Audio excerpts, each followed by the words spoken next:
अगर हम एक ऐसी स्थिति की कल्पना करें, मतलब सोचिए कि एक ही शहर में दो लोग रहते हैं, दोनों का बैकग्राउंड एकदम एक जैसा है। हम्म। दोनों ने एक ही कॉलेज से पढ़ाई की है और जब उन्होंने अपने करियर की शुरुआत की तो दोनों की जो पहली सैलरी थी वो भी बिल्कुल बराबर थी।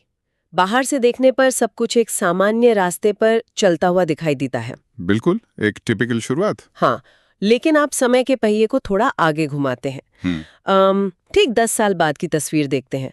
10 साल बाद उन दोनों में से एक व्यक्ति पूरी तरह से आर्थिक रूप से स्वतंत्र हो चुका है, मतलब जिसे फाइनेंस की भाषा में फाइनेंशियली फ्री कहा जाता है। हाँ, जो अपनी शर्तों पर जीता है। सही कहा। उसे हर महीने की पहली तारीख या वो जो सैलरी क्रेडिट होने का मैसेज आता है ना, हम्म। उसका कोई इंतजार नहीं रहता। वहीं दूसरी तरफ वो दूसरा व्यक्ति है जो जो हर महीने ईएमआई के भारी बोझ तले दबा हुआ है, लगातार बढ़ते खर्चे पूरे करने की जद्दोजहद कर रहा है और एक भयानक मानसिक तनाव के चक्रव्यूह में फंसा हुआ है। और पता है, ये कोई कहानी नहीं है। मतलब ये हमारे आसपास रोज घटने वाली सबसे आम हकीकत है। और इस पूरी स्थिति में जो सबसे रहस्यमयी बात है वो ये है कि इन दोनों के बीच का ये इतना बड़ा अंतर पैसों की वजह से नहीं आया था। क्योंकि शुरुआत तो दोनों ने एक ही जगह से की थी। बिल्कुल एक ही रकम से की थी। असल में ये पूरा अंतर उनकी सोच का था, उनके माइंडसेट का था। और आज हम इसी सोच के अंतर को पूरी तरह से डीकोड करने वाले हैं।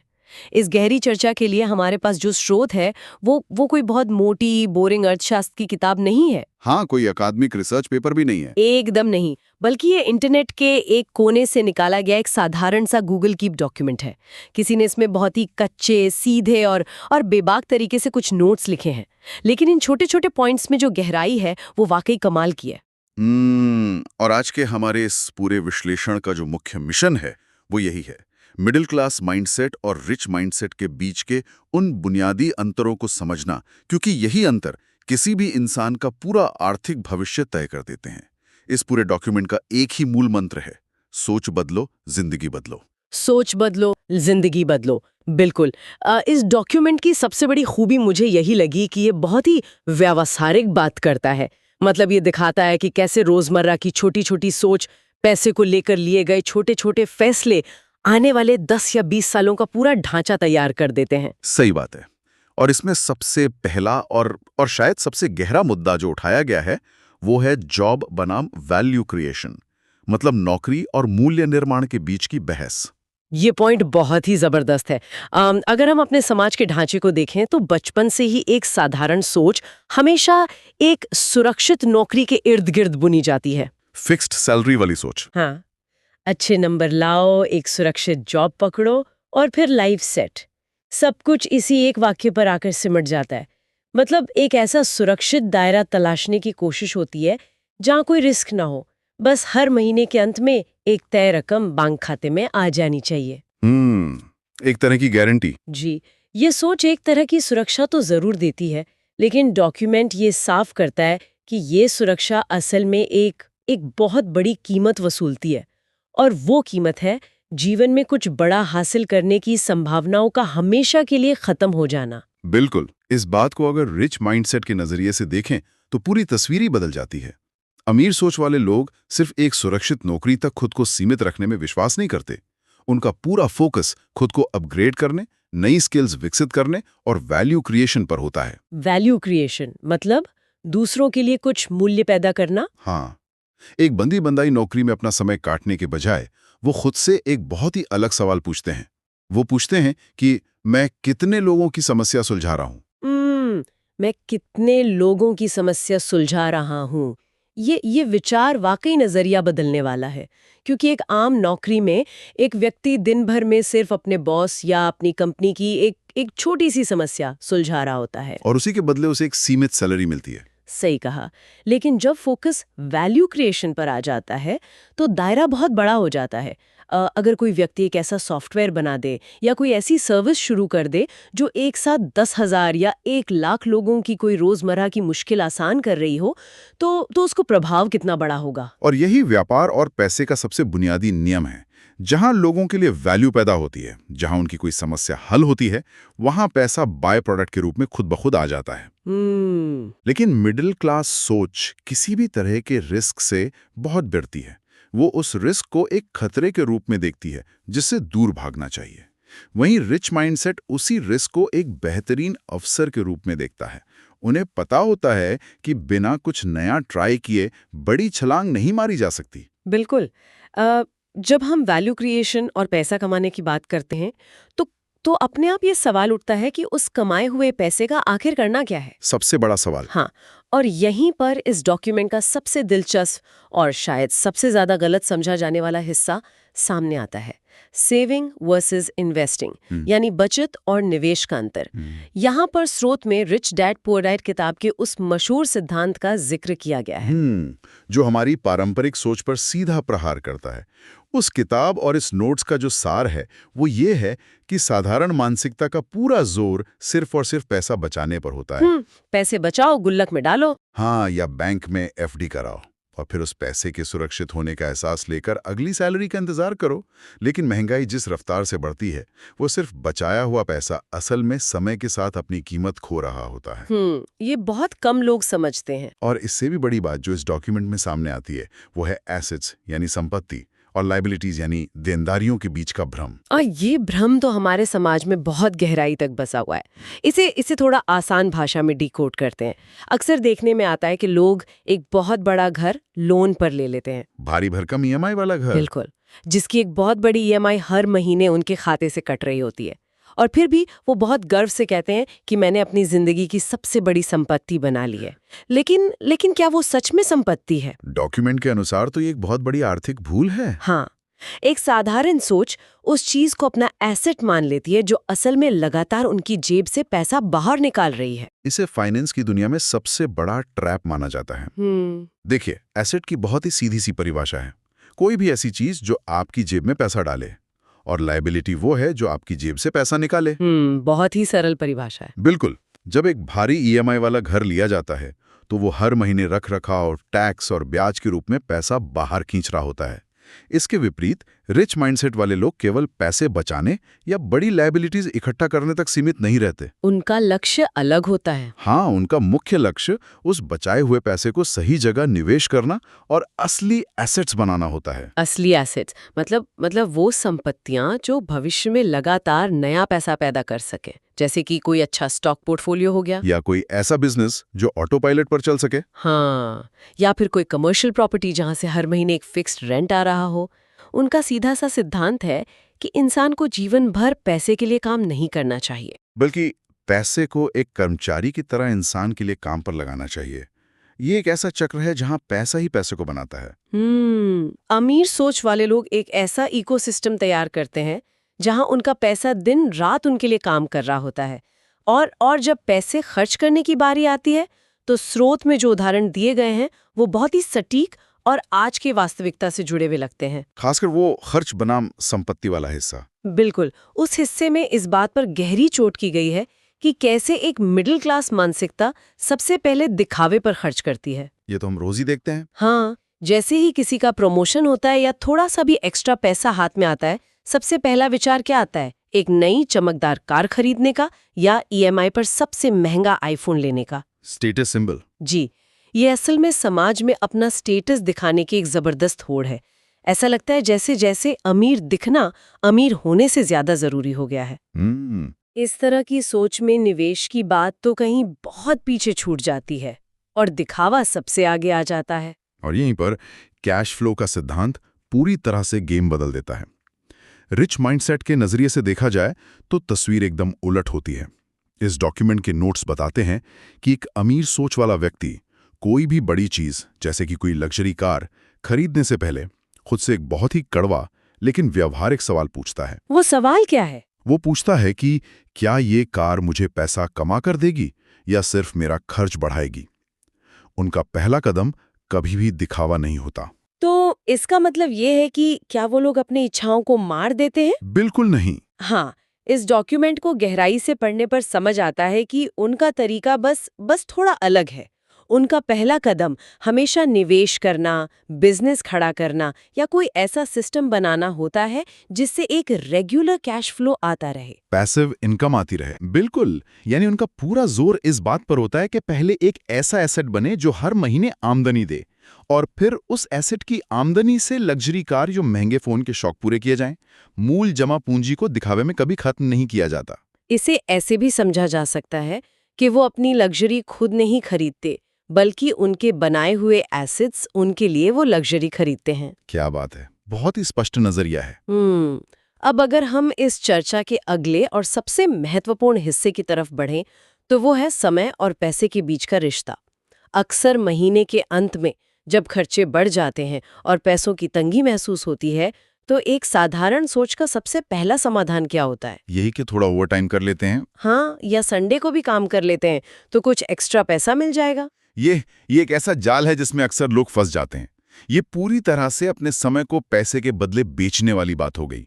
मतलब, तुम मुझे अपने दिन के 4 घंटे और दो, मैं तुम्हें कुछ हजार रुपए और दे दूंगा। बिल्कुल, ये सोच एक ऐसी दौड़ है जिसे कोई भी इंसान कभी जीत ही नहीं सकता।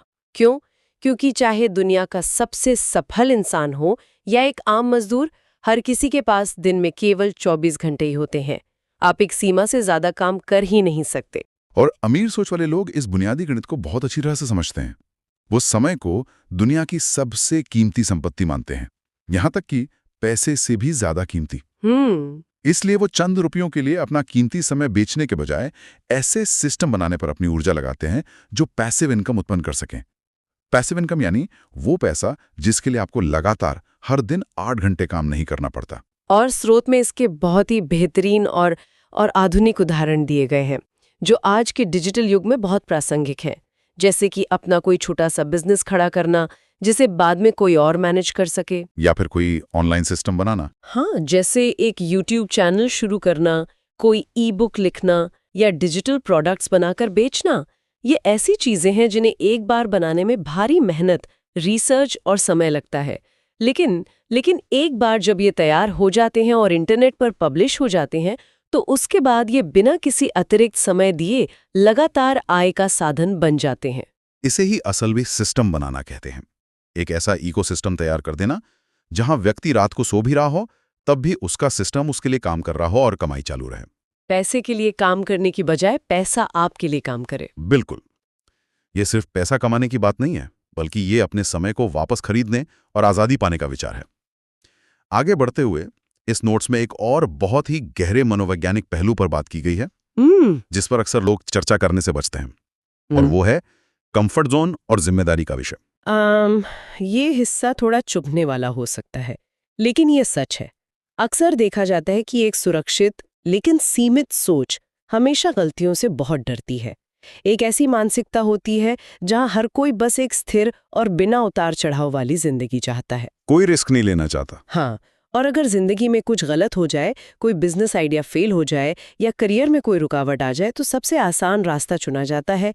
सारा का सारा दोष सरकार की नीतियों पर, खराब सिस्टम पर, अर्थव्यवस्था पर या फिर अपनी किस्मत पर मढ़ दिया जाता है। ये मानव मनोविज्ञान का एक बहुत ही आरामदायक डिफेंस मैकेनिज्म है, अपना दोष दूसरों पर डाल देना।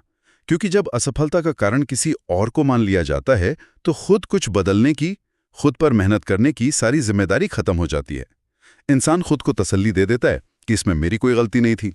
लेकिन रिच माइंडसेट इस आरामदायक स्थिति यानी इस कंफर्ट जोन को तोड़कर बाहर निकलने का ही नाम है, और यही बात उन्हें अलग बनाती है। इस मानसिकता वाले लोग गलतियों से डरते नहीं हैं, वो प्रयोग करते रहते हैं। बिल्कुल। अगर कोई चीज फेल हो जाती है तो वो उसे अपनी हार नहीं मानते, बल्कि उसे अपना सबसे बड़ा शिक्षक मानते हैं। वो हर असफलता की पूरी जिम्मेदारी बिना किसी हिचकिचाहट के अपने कंधों पर लेते हैं। जब कोई चीज काम नहीं करती, तो वो सरकार या किस्मत को कोसने में अपना समय बर्बाद नहीं करते। इसके बजाय वो खुद से एक रचनात्मक सवाल पूछते हैं कि मैं इस स्थिति में क्या बेहतर कर सकता था। हाँ, अगली बार इस स्थिति से निपटने और आगे बढ़ने के लिए मुझे अपने भीतर कौन सी नई स्किल विकसित करनी पड़ेगी। खुद जिम्मेदारी लेने की यही आदत उन्हें लगातार आगे बढ़ने और जीवन में तरक्की करने की स्वतंत्रता देती है। जिम्मेदारी लेना ही असल में ताकतवर बनना है। अगर किस्मत को ही दोष दे दिया तो फिर सुधार की कोई गुंजाइश ही नहीं बचती। और इस गूगल कीप डॉक्यूमेंट में सोच के इस पूरे अंतर को कुछ बहुत ही प्रभावशाली वन लाइनर्स के जरिए पेश किया गया है। वो वन लाइनर्स तो पूरी चर्चा का निचोड़ हैं। हाँ, ये एक लाइन की तुलनाएं इतनी धारदार हैं कि घंटों की बहस को कुछ ही शब्दों में समेट देती है। चलिए इन वन लाइनर्स को थोड़ा गहराई से समझते हैं। उनमें से पहला बहुत ही दिलचस्प है। एक तरफ ये आम वाक्य है कि पैसा कमाना मुश्किल है। ये वाक्य हम बचपन से सुनते आ रहे हैं। ये सुनते ही एक बहुत बड़े संघर्ष, पसीनी और एक लाचारी का एहसास होता है। ऐसा लगता है जैसे पैसा कोई बहुत भारी पत्थर है जिसे पहाड़ पर धकेलना है। लेकिन दूसरी तरफ इस डॉक्यूमेंट में जो रिच माइंडसेट का नजरिया दिया गया है वो कहता है पैसा बनाना सीखना पड़ेगा। सीखना पड़ेगा। हाँ, इन दोनों वाक्यों के बीच का अंतर बहुत गहरा है। पहले वाक्य में एक हार मान लेने वाली भावना है, लेकिन दूसरे वाक्य में फोकस मुश्किलों पर नहीं, वहां फोकस एक प्रोसेस पर है, सीखने पर है और एक नई कला में माहिर होने पर है। ये इस बात को स्वीकार करता है कि पैसा कमाना एक स्किल है जिसे सीखा जा सकता है। शब्दों का ये छोटा सा बदलाव पूरे दिमाग की वायरिंग को बदल कर रख देता है। बिल्कुल इसी तरह एक और बहुत ही सटीक तुलना दी गई है, जहां साधारण सोच कहती है रिस्क मत लो। ये सीधा सीधा डर है। ये डर इंसान को कोई भी नया कदम उठाने से या कोई भी नया बिजनेस शुरू करने से रोकता है।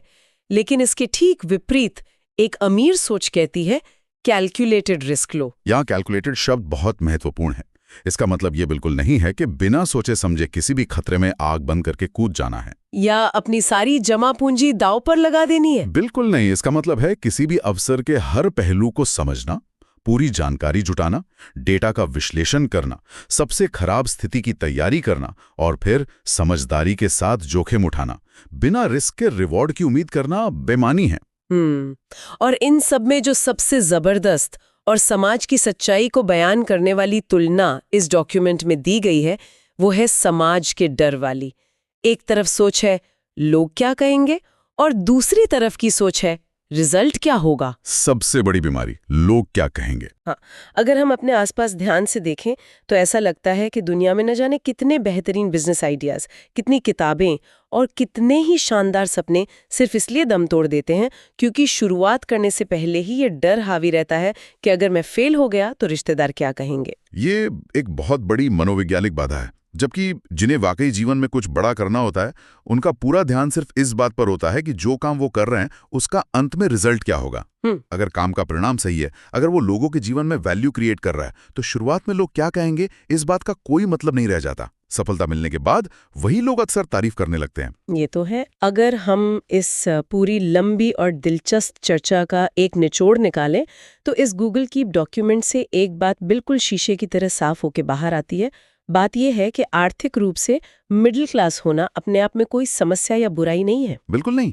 समाज का एक बहुत बड़ा हिस्सा उसी वर्ग से आता है। हाँ, लेकिन जो चीज असल में एक व्यक्ति को आगे बढ़ने से रोकती है वो मिडिल क्लास माइंडसेट का होना है। ये वो मानसिक रुकावट है, वो डर है और वो पुरानी धारणाएं हैं जो इंसान को उसके असली क्षमता तक पहुंचने से रोक कर रखती हैं। ये एक ऐसा अदृश्य पिंजरा है जिसे इंसान खुद अपने विचारों से बनाता है। और सबसे प्रेरणादायक बात जो इस पूरे स्रोत से निकल कर आती है वो ये है कि इस पिंजरे को तोड़ना संभव है।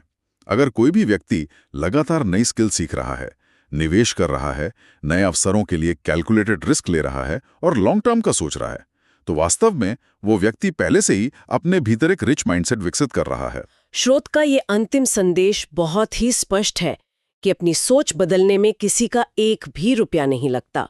माइंडसेट शिफ्ट करना एकदम मुफ्त है, लेकिन जीवन में असली पैसा बनाने के लिए उस पुरानी, सीमित और डरी हुई सोच को बदलना सबसे पहली शर्त है। और यही पूरी चर्चा हमें आज के एक बहुत ही गहरे और अंतिम विचार की तरफ ले जाती है। स्रोत में दी गई इन तमाम बातों को अगर हम एक कदम और आगे ले जाएं तो मानव स्वभाव को लेकर एक बहुत बड़ा सवाल सामने आता है। जब ये बात इतनी अच्छी तरह से ज्ञात है कि हमारी सोच बदलने में हमारा एक भी रुपया खर्च नहीं होता, जब ये स्पष्ट है कि लोग क्या कहेंगे जैसी बातें सिर्फ एक मानसिक भ्रम है, तो आखिर मानव मनोविज्ञान में वो कौन सा गहरा छिपा हुआ डर है जो आज भी इतने सारे बेहद प्रतिभाशाली लोगों को अपने खुद के सिस्टम बनाने से रोकता है।